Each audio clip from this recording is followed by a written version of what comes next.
આ પાણી છે ને ખરાબ થઈ ગયું છે, એટલે જ્યારે પણ ચકલાઓના પાણી કે પક્ષીના પાણી આપણે ભરતા હોય ને ત્યારે ખાસ જોઈ લેવું.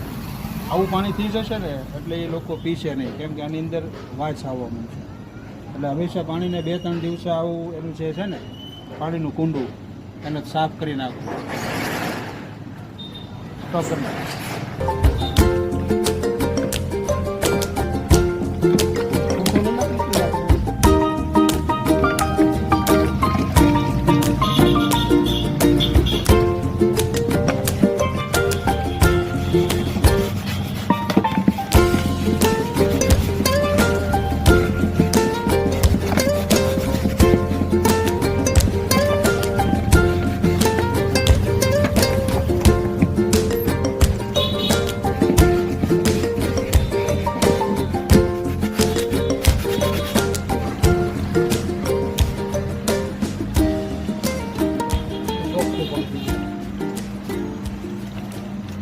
2-4 દિવસે છે ને કુંડું ધોઈ નાખવાનું.